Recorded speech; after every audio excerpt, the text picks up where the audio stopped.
शाह साईं जे हिन बेत सां त अवल अलाह अलीम आला आलम जो धणी, अवल अलाह अलीम आला आलम जो धणी, कादिर पंहिंजी कुदरत सी कायम आहे कदीम, वाली वाहिद वहदहू राज़िक रब रहीम, सो साराए सचो धणी चई हमद हकीम, करे पाण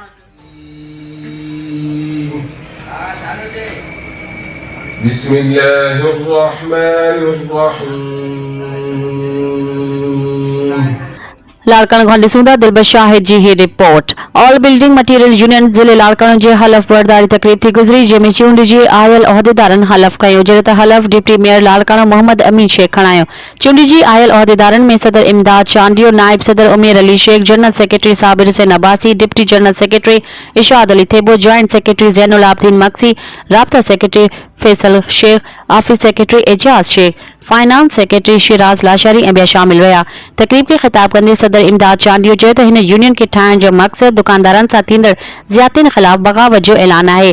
अमन अमान जी सूरतहाल हुजे या ट्रांसपोर्टरनि जूं नाजाइज़ियूं हुजनि, दुकानदारनि ॿिन्हिनि जी चकीअ में पिसिजी रहियो आहे। हाणे खेनि वधीक एज़ियत खां बचाइबो।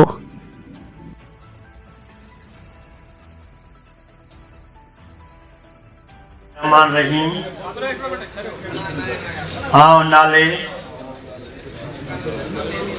वलद ज़ात हू हलफ़ थो मेंबर ऐं उहिदेदार जी हैसियत में पंहिंजे हर उहा कोशिश कंदुसि जंहिंसां दुकानदार मेंबर खे फ़ाइदो। हुसैन चांडियो साहब स्टेज ते मुंहिंजा ॿिया दोस्त असांजो भाउ इमरान शेख साहब, कोर्ट में महिमान थिया बाबा शेख साहब, हेठि पंडाल में दोस्तो अस्सलाम वालेकुम। अॼु ॾाढी ख़ुशी थी आहे इमदाद चांडियो साहब जी ऐं ॿियनि दोस्तनि जी 3 सालनि जी जदोजहद खां पोइ भाॼी ठही आहे ऐं अलाह कंदो इहा भाॼी हमेशह कामयाब कंदी।